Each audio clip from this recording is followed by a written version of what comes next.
한국 초대교회 시절에 깡패 목사로 유명했던 김익두 목사님에게 이런 에피소드가 있습니다. 이분이 예수를 믿고 나서 제일 먼저 한 일 중에 하나가 부고장을 써서 마을에 일일이 찾아다니면서 돌린 일입니다. 부고장이 무엇입니까? 누가 죽었다고 하는 이야기죠. 거기엔 이렇게 써 있습니다. 김익두 사망. 자기 이름을 써서 사망에 대한 부고장을 돌린 것입니다. 사람들이 다 반신반의했는데 어느 날 보니까 버젓이 그가 살아서 마을을 돌아다니고 있는 것입니다. 달라진 것은 그가 성경을 가지고 다니면서 전도를 하고 있다는 것이 다른 모습이었습니다. 어떤 사람들은 김익두가 사기쳤다고 생각해서 지나가는 김익두에게 죽기는 뭘 주고 하면서 물바가지를 씌웠습니다. 그랬더니 김익두 목사님이 물을 털면서 김익두가 죽었으니 망정이지 김익두가 살았다면 너는 요절났다 이렇게 말했다라고 합니다. 옛사람 김익두가 죽음으로 인해서 새사람 김익두가 살아난 것입니다. 이것은 우리가 참으로 살기 위해서는 참으로 죽어야 한다는 복음의 역설을 우리에게 보여주는 하나의 이해가 되어집니다. 로마서 7장 9절의 말씀에 전에 법을 깨닫지 못할 때에는 내가 살았더니 계명의 이름에 죄는 살아나고 나는 죽었도다. 이 말씀처럼 하나님의 자녀가 은혜를 받고 율법이 얼마나 거룩하고 선한가에 대해서 내 눈이 열리게 되면은, 내 생각이 깨이게 되면은 나의 옛자아는 죽어버리고 내 안에서 새로운 새 사람의 은혜가 흘러넘치게 되는 것입니다. 여러분, 문제는 무엇입니까? 구원받은 자들은 나는 죽고 내 안에 그리스도가 살아야 하는 구원받은 자로서의 삶이 우리 가운데 분명히 나타나야 되는데, 여전히 우리는 내 인생의 핸들을 내가 잡고 있는 거예요.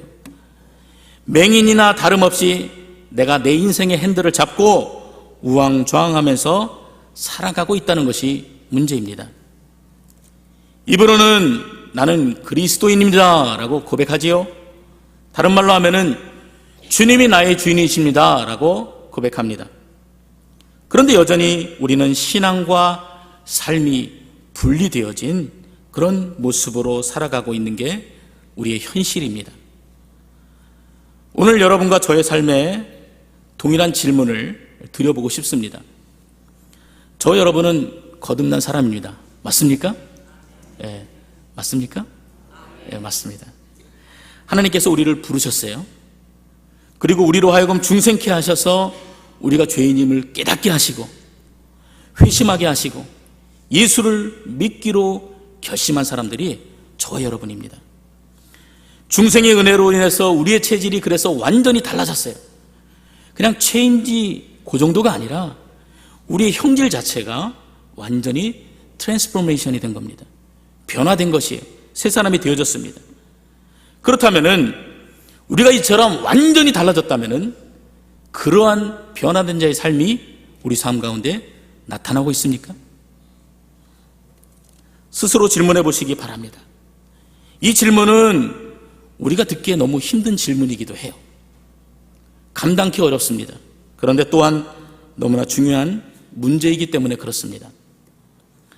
이 사도 바울이 로마서를 기록하면서 1장부터 11장까지의 말씀을 통해서 우리가 받은 그 복음의 은혜가 얼마나 크고 놀라운 것인지 설명합니다.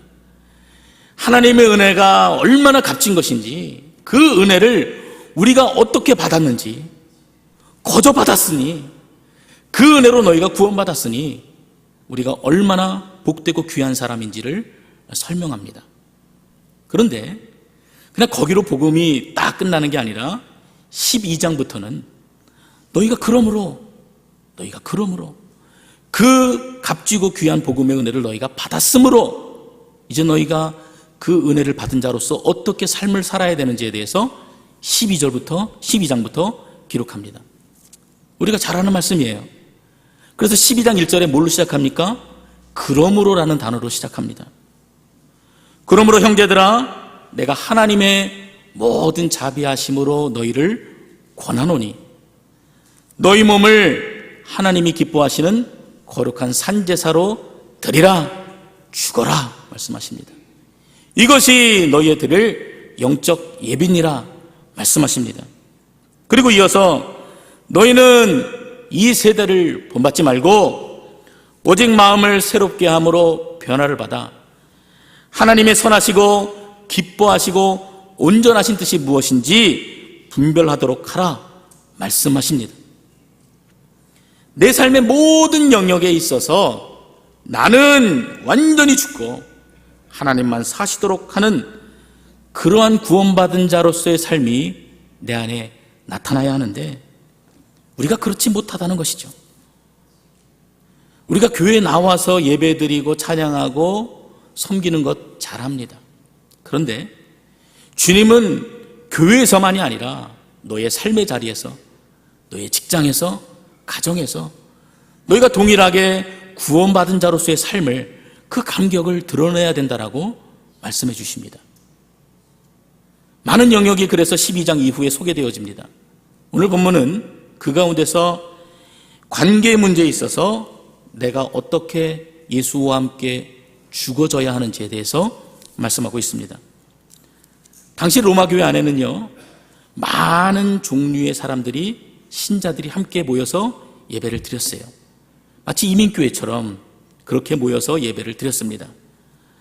바울의 전도를 받고 예수를 믿게 된 유대교 신자들도 있었고, 교회 배경이 전혀 없었지만 뒤늦게 예수를 알게 된 비유대인계의 이방인들도 한 교회 안에 있었습니다. 유대인들은 전통적으로 모태신앙이지요. 어릴 적부터 철저하게 신앙교육을 받고 자랐던 사람입니다. 그래서 예수를 믿은 이후에도 그 율법주의가 몸에 배어 있어서 옛 신앙을 버리지 못하고 여전히 율법 가운데 매여서 살았던 사람들이에요.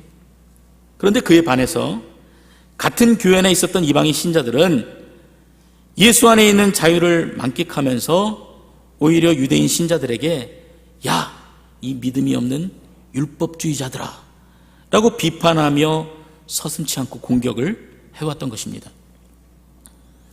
서로를 향해서 비판과 비난이 오가고 진리가 아닌 사소한 것들이 마치 진리처럼 사람들에게 인식이 되어져서 서로에게 아주 깊은 상처를 주고 아픔을 주는 그런 어려움에 로마 교회가 처해 있었습니다.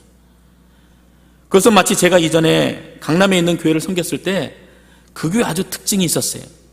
두 부류의 사람이 있었습니다. 경제적으로, 사회적으로 부를 누리고 있었던 굉장히 부유한 계층의 사람들이 있었죠. 그래서 교회에 올 때 되면은 우리가 결혼식에 입고 가는 그런 옷을 입고 와서 예배를 드리십니다. 또 한 부류의 분들은 그곳이 강남이었기 때문에 유흥가에서 일하시는 분들이 예배에 오셨어요. 그래서 옷들을 보면은 금방 티가 납니다. 번쩍거리기도 하고, 그 중에는 마담도 있고 술집 웨이터도 있습니다. 이처럼 한 교회 안에서 너무나 다른 사람들이 같이 예배를 드리다 보니까 불편함을 느끼고 있었던 것이에요. 믿고 하나님의 거룩한 신자가 된 부분에 있어서는 유사한 공통점을 찾아볼 수 있지만 사실 너무나 다른 상이한 두 그룹의 사람들이 한 교회에서 어렵게 신앙생활을 하고 있었던 것입니다. 이 14장의 내용을 좀 더 우리가 구체적으로 살펴보면은 먼저 유대인들입니다. 그들은 전통적으로 어릴 때부터 율법을 엄하게 지키면서 성장했습니다. 그래서 음식을 가려 먹는 습관이 몸에 자연스럽게 배어 있었어요. 우리가 예배당에 나오면은 이렇게 앉아서 하나님 앞에 경건하게 준비하는 것, 이런 것들이 몸에 배어 있는 것처럼 이들 안에도 음식을 먹을 때도 이것은 정한 것, 이것은 부정한 것, 철저하게 나누어서 먹는 그런 습관이 있었습니다. 근데 예수를 믿은 이후에도 여전히 그 습관이 남아 있었던 것입니다. 그래서 어떤 이들은 노골적으로 이방인들을 향해서 저렇게 가려먹지 못하는 사람들, 부정한 것에 대해서 부정하다고 여기지 못하는 저 사람들 하면서 드러내고 비판하는 눈으로 바라보는 사람도 있었습니다. 이뿐만이 아니었습니다. 그들은 오랜 전통대로 구약의 절기들을 철저하게 지켰어요. 토요일을 안식일로 지키는 것을 무엇과도 바꿀 수 없는, 아주 타협할 수 없는 중요한 것으로 여전히 여기고 있었던 사람들이었습니다. 그의 반면에 헬라권 문화에서 예수를 믿은 이방인 신자들은 그와는 완전히 반대가 되는 행동을 했습니다. 예수 믿는 사람들이 왜 토요일에 안식을 지키냐? 예수 믿는 사람이 왜 음식을 가려 먹어? 예수 안에서 그 모든 것을 벗어나서 자유를 얻었고 그분이 우리에게 자유하라셨는데 왜 형식적인 종교 행위에서 벗어나지 못하는가? 라면서 끊임없이 비난하고 유대인 신자들을 멸시하기 시작했습니다. 야, 이 사람 믿음이 좋은 줄 알았는데 알고 보니까 껍데기야, 형식적이구만, 이런 핀잔을 서로 주고받았던 것이죠. 차라리 진리냐 비진리냐 하는 문제를 가지고 다퉜다라면 그나마 가치가 있다라고 말할 수도 있지만, 지금 이들이 다투고 있는 문제는 서로가 다름에 대해서 받아주지 못하고 있는 마음이고 서로의 믿음 없음에 대해서 탓하는 너무나 답답하고 부끄러운 문제였던 것입니다. 우리에게도 이와 같은 성격의 문제들이 즐비합니다. 성경이 명확하게 말하고 있지 않은 크고 작은 일들에 대해서 우리는 어떻게 생각합니까? 각자 생각하고 있는 바에 따라서 행동하고 결정하고 말합니다. 자기가 자라온 신앙 환경을 마치 진리인 양 이야기를 하죠. 자기가 배운 것이 절대 진리인 양 타인의 목소리에 대해서 들으려고 하지 않습니다. 제가 필라델피아에 오고 나서 얼마 안 있어서 수예비를 마치고 뒤에 서 있는데 어떤 한 집사님이 저를 부르시는 거예요. 사무실로 들어갔습니다. 근데 그 자리에 담임 목사님도 함께 부르셨습니다. 그리고는 말씀하시기를, 예배 시간에 어떻게 복음성가를 부를 수가 있습니까? 찬송가만 불러야지 어떻게 복음성가를 예배 시간에 부를 수 있습니까? 이렇게 말씀하시는 것입니다. 어떤 분들은 찬양할 때 손 들고 찬양하면은 경망스러운 것으로 그렇게 여기시기도 합니다. 어떤 분들은 기도할 때 소리를 내서 기도하면은 따가운 경멸의 눈초리로 바라보시기도 하십니다. 아직도 본당에 드럼을 놓지 못하는 교회도 많이 있고 더 보수적인 기준을 가지고 있는 교회가 더 거룩한 교회처럼 여겨지는 그런 모습들이 여전히 있습니다. 사실 이러한 것들은 옳으냐 그르냐의 기준을 가지고 논할 것들이 되지 못합니다. 그런데도 여전히 이러한 사소한 문제들로 인해서 교인들끼리 다투고 때로는 목회자와 서로 대립관계가 되고 결국 교회가 갈라지는 경우도 종종 보게 됩니다. 그래서 본문에서 사도 바울은 서로가 맞지 않아서 대립하게 되었을 때 과연 우리가 신앙인으로서, 우리가 성도로서 어떻게 해야 하는가에 대해서 세 가지 사실을 우리에게 가르쳐주고 있습니다. 먼저 바울은 1절에 믿음이 연약한 자를 너희가 받되 그의 의견을 어떻게 하지 말라 그랬습니까? 비판하지 말라 합니다. 서로 받아야 한다고 말합니다. 포용하라고 합니다. 의심스러운 문제나 확신을 가질 수 없는 문제에 대해서는 비판하지 말라는 것입니다. 이럴 수도 있고 저럴 수도 있는 문제로서 행동을 명확하게 할 수 없는 의심스러운 어떤 행동에 대해서 그 문제에 관해서는 다른 사람이 나와 다른 견해를 가지고 있다 할지라도 그 일에 대해서는 비판하지 말라는 것입니다. 우리 가운데는 그런 문제들에 관해서 그리스도인들이라고 할지라도 얼마든지 의견이 다를 수가 있다는 것이죠. 의견이 다른 이유는 왜요? 성경에서 분명히 그러한 문제들에 대해서 계시를 하고 있지 않기 때문에 그렇습니다. 그리고 3절에서도 보면은 먹는 자와 먹지 않는 자를 업신여기지 말고 먹지 않는 자는 먹는 자를 비판하지 말라. 이는 하나님이 그를 받으셨음이라. 그래서 나와는 달라도 너무 다른 그 사람을 하나님께서 이미 받으셨다. 그러니 비판하지 말라. 아무런 조건 없이 나를 받아주셨던 것처럼 그 사람도 주님께서 받아주셨다는 것입니다. 그러므로 우리에게는 판단할 권리가 있습니까? 없습니까? 없는 것이죠. 무슨 공로로, 무슨 의의로 내가 다른 사람을 판단하고 비판할 수 있겠습니까? 내 옆에 형제가 아무리 잘못한 것이 눈에 보여도 나하고 견해가 많이 달라도 비판하지 말라는 것입니다. 우리를 판단하실 분은 우리의 주인 대신 하나님밖에 없는 것입니다. 판단하여 징계하실 분도 하나님 한 분이십니다. 그러므로 내가 마치 주인인 양 주인 노릇하지 않기 위해서는 서로 용납하는 삶의 자세가 필요하다는 것입니다. 똑같은 형제 자매로 받아야 하는 것입니다. 제가 서울에 있을 때 강남의 젊은이들과 또 유흥과 전도를 위해서 우물가 선교회라는 단체에 한 7년 정도 섬겼던 적이 있습니다. 매주 저희가 예배를 드렸어요. 평일에 예배를 드렸고 커피숍에서 예배를 드렸기 때문에 다양한 사람들이 와서 함께 예배를 드렸습니다. 저녁 시간에 예배를 드렸는데 저희 자매들이 예배를 드리러 오다가 술에 취한 사람이 있으면 그 사람을 데리고 와서 함께 예배를 드리는 것이에요. 술집에 오라고 전달질 돌리는 사람을 손을 붙잡고 와서 함께 예배를 드립니다. 신자도 있었고 비신자도 있었다는 말입니다. 너무나 다양한 사람들이 예배를 드리다 보니까 불쑥불쑥 엉뚱한 일들이 예배 가운데 많이 발생이 됐습니다. 제 마음에는 좀 거룩하게 예배 드리고 은혜도 받고 눈물도 쏟고 싶은데 그 자리에 온 여러 다양한 사람들이 저마다 자기 소리를 내기 시작하는 것입니다. 어느 날은 한 형제가 술에 취해서 차비 달라고 강대상에 뛰어 올라가기도 하고, 어떤 날은 한 자매가 오늘이 내 생일인데 생일 케이크 사달라고 울고불고 떼쓰기도 하고, 어떤 날은 고주망태가 되어져서 목사님이 하는 설교 말씀에 일일이 톤을 다는 그런 사람도 있었습니다. 조폭도 같이 예배 드렸고, 술집에서 일하던 사람도 같이 예배를 드렸고, 자살을 하려다 복음을 듣고 새롭게 인생을 시작하신 분도 함께 예배를 드렸기 때문에 우리가 지금 드리고 있는 이 예배와는 너무도 많이 달랐어요. 그런데 제 마음에 솔직히 어떤 마음이 있었는지 아십니까? 좀 제발 이번 주에는 그런 쓰레기 같은 사람들이 안 왔으면 좋겠다, 좀 제발 오지 말았으면 하는 마음이 늘 제 마음에 있었습니다.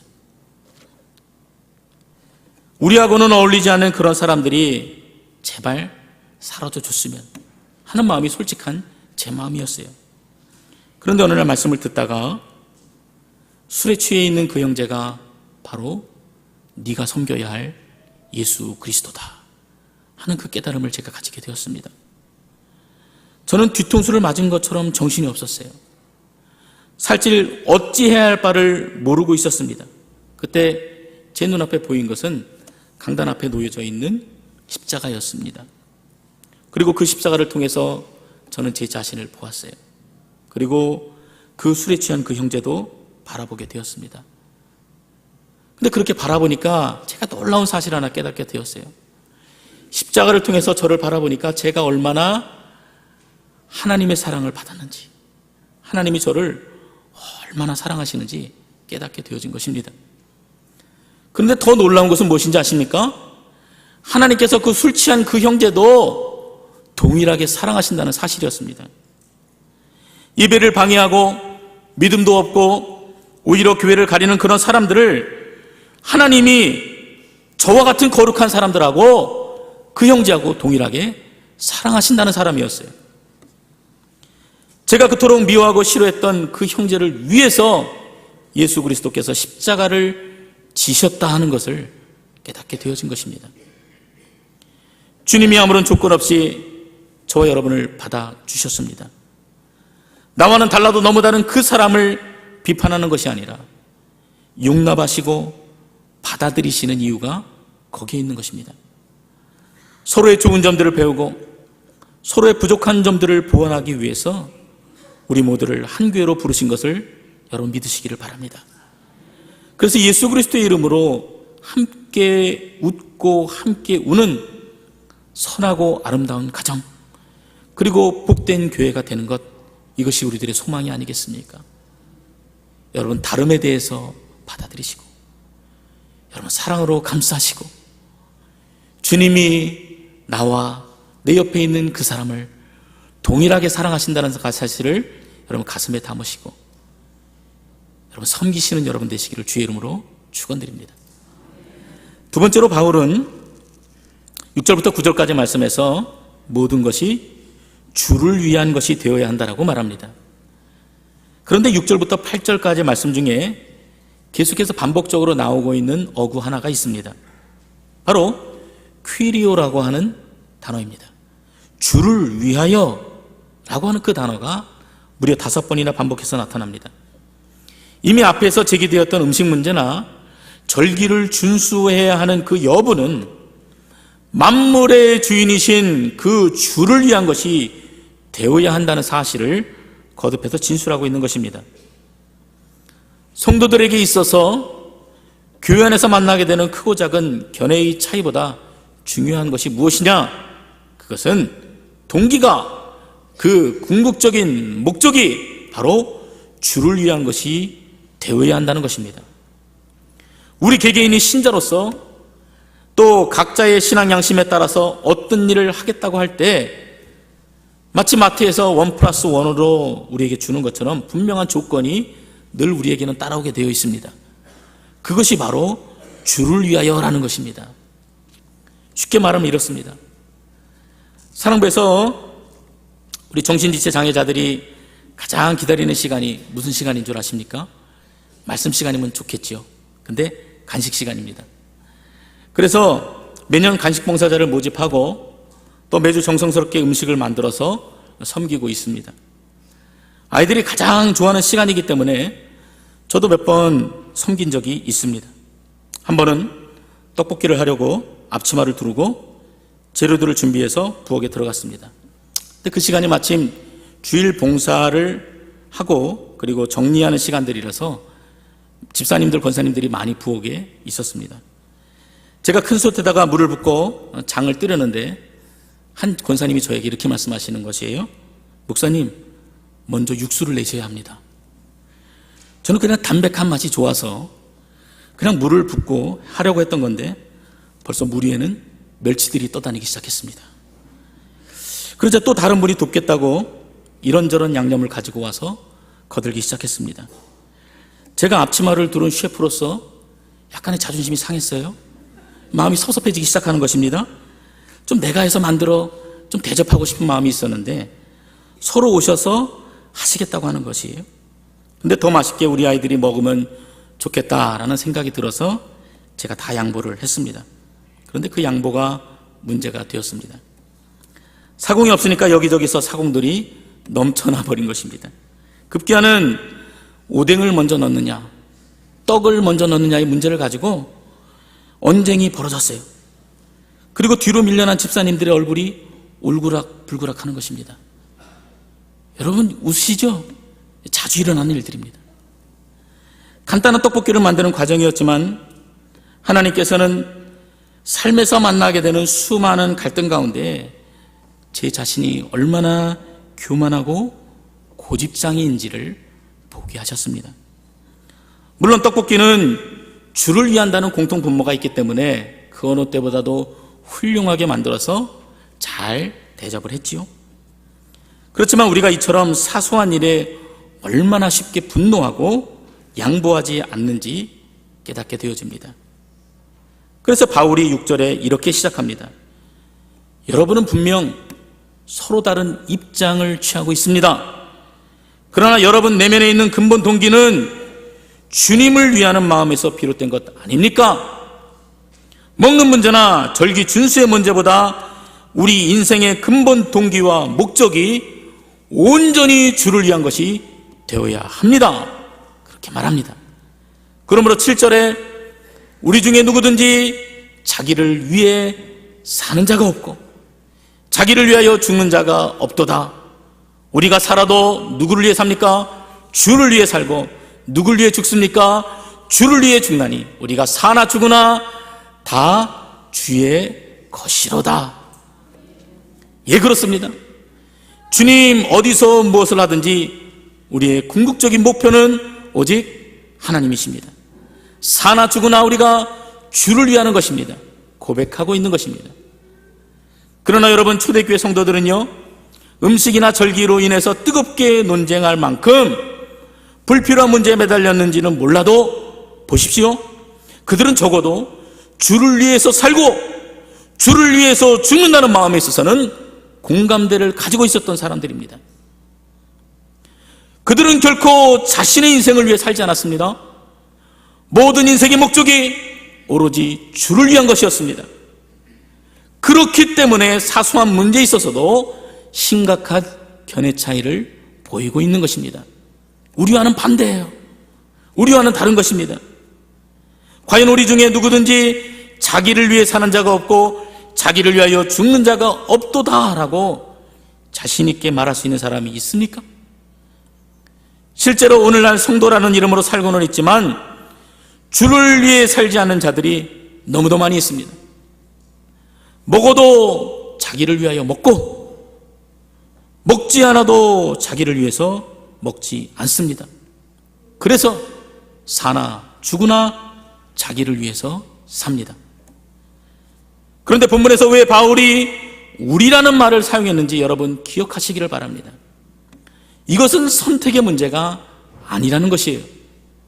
내가 인정하고 안 하고의 문제가 아니라 예수를 믿음으로 우리가 하나님의 자녀가 되었다면은 내가 살고 죽는 문제는 이미 결정되었다라고 하는 것입니다. 성도는 결코 자기를 위해 살도록 구별되진 자가 아니다. 성도는 주를 위해 살도록 구별되어진 것이다 말씀하고 있는 것입니다. 다시 말하면 주를 위하여 살고 죽는 인생으로 결정된 것이지 결코 나를 위하여 구별되어진 것이 아니라는 것입니다. 우리가 예수 믿기 이전에는 나를 위해 살았지만 예수를 믿어 성도가 되므로 이제는 내가 주를 위해 사는 인생이 되었다라는 것입니다. 그러므로 성도는 먹든지 마시든지 무엇을 하든지 다 주의 영광을 위해 해야 되고 살아도 주를 위해 살고 죽어도 주를 위해 죽는 믿음의 고백이 저와 여러분의 고백이 되어야 하는 것입니다. 본문 9절은 이 일에 대해서 이렇게 거듭 증거합니다. 이를 위해서 그리스도께서 죽었다가 다시 살아나셨으니 곧 죽는 자와 산 자의 주가 되려 하심이라. 여러분, 이를 위해서 어떤 값을 치르셨습니까? 그리스도께서 죽었다가 다시 살아나셨습니다. 그리스도께서 우리를 세상과 구별하여 자신의 소유로 삼으시기 위해서 구속의 사역을 성취하셨다는 것입니다. 나를 위한 예수의 죽으심과 부활을 믿는다면 그것은 이제 내가 주님의 온전한 소유가 되었다는 것을 고백하는 것입니다. 고린도전서 6장 20절 말씀, 너희는 너희 자신의 것이 아니라 값으로 산 것이 되었으니 그런즉 너희 몸으로 하나님께 영광을 돌리라. 여러분은 이 사실을 얼마나 진지하게 받아들이십니까? 내 인생이, 내 가정이, 내 교회가 하나님의 것이라는 진지한 고백이 우리 마음에, 우리의 입술에 있느냐는 것입니다. 이러한 사실을 우리가 거듭 확인하고 기억하고 우리가 믿음으로 주님 앞에 올려 드릴 때 그렇게 고백하는 사람만이 아주 작은 사소한 문제에 있어서도 주를 위하여라고 하는 순수한 동기들이 가능해지는 것입니다. 그래서 주를 위해서 서로 양보하게 되지요. 주를 위해서 서로 희생하게 되어집니다. 주를 위해서 서로 섬기는 공동체가 참된 공동체, 참된 교회 모습, 우리가 꿈꾸는 이상적인 교회 모습이 아니겠습니까? 우리가 다 소망하고 있어요. 알고 있어요. 꿈꾸고 있어요. 그런 교회가 되기를 바라고 있습니다. 그러면서도 우리는 정작 나를 위해서 신앙생활을 하고 있는 것입니다. 여러분, 저는 꿈꿉니다. 가난한 자나 부유한 자나 어른이나 어린이나 믿음이 연약한 자나 장성한 자나 함께 어우러져서 한 곳에서 하나님을 찬양하는 놀랍고 복된 은혜를 저는 사모합니다. 교회 내에서 남의 일을 가지고 떠들거나 비판하지 아니하고 여러분, 주를 위해서 사랑으로 포용하고 섬기시기를 바랍니다. 우리가 그런 교회를 꿈꾼다면은 우리가 매주 주일에 예배하러 나오는 것이 아니라 주를 위해서 예배를 기쁨으로 전심으로 드리시기를 바랍니다. 나의 상한 감정과 위로를 위해서 노래를 부르는 것이 아니라 주를 위해서 온 마음과 정성으로 두 손 들고 감사하며 하나님을 찬양하시기 바랍니다. 습관적으로 드리는 헌금이 아니라 주를 위해서 내 삶의 주인 되신 주님께 나의 시간과 내 삶의 모든 영역을 하나님 앞에 온전히 드리시기를 바랍니다. 우리가 삶에서 만나게 되는 일들 가운데 아무리 작은 일이라도 여러분 무엇을 기억해야 합니까? 주를 위해서, 주를 위해서, 주를 위해서. 과연 내가 어떻게 할 것인가를 생각하고 고민하고 또 고민한다면은 여러분 우리의 가정이 바뀔 수밖에 없어요. 우리 교회가 변화될 수밖에 없습니다.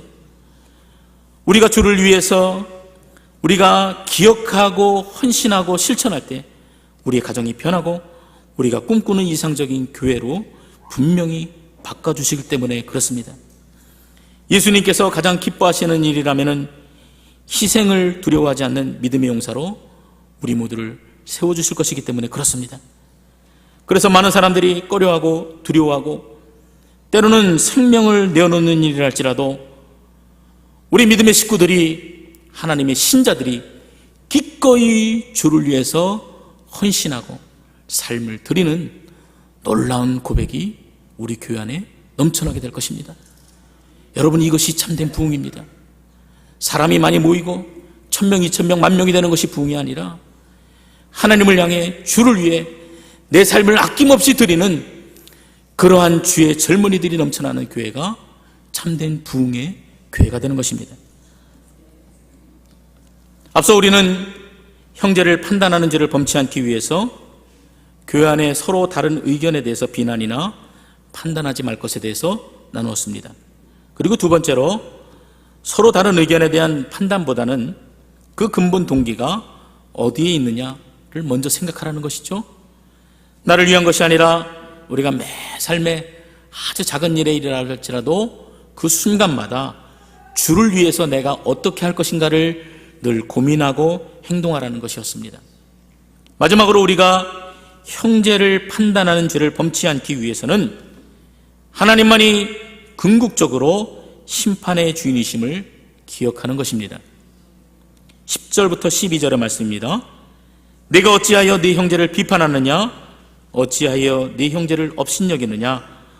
우리가 다 하나님의 심판대 앞에 서리라 기록되었을 때 주께서 이르시되 내가 살았노니 모든 무릎이 내게 꿇을 것이요 모든 혀가 하나님께 자백하리라 하였느니라.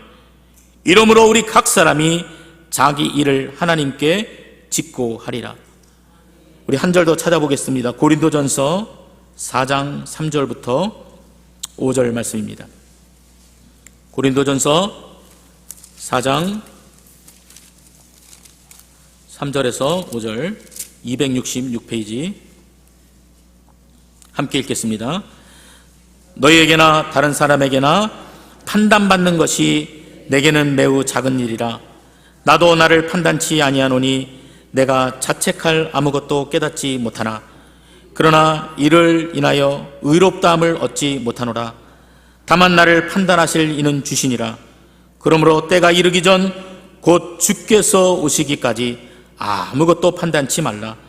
그가 어둠에 감추인 것들을 드러내고 마음의 뜻을 나타내시리니 그때에 각 사람에게 하나님께로부터 칭찬이 있으리라. 여기서 바울 사도는 자기 스스로는 자신을 판단하지 않겠다라고 그렇게 말하고 있습니다. 그 이유가 무엇이었습니까?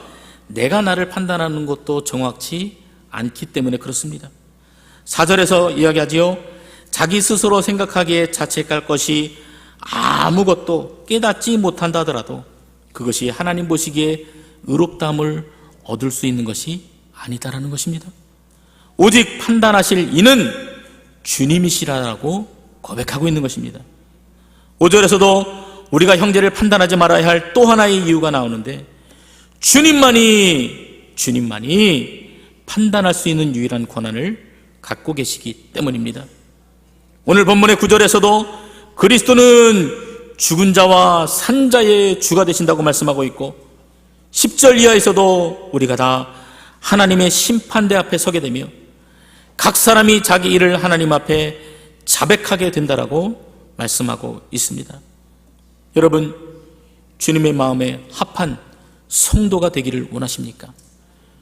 그 값진 구원의 은혜를 받은 자로서 삶에서 그 일을 드러내고 나타내고 증거하는 자가 되기를 원하십니까?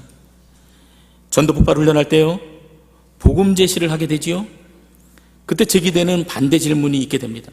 근데 그것을 막고 다시 복음 제시로 돌아갈 때 이런 문구를 사용합니다.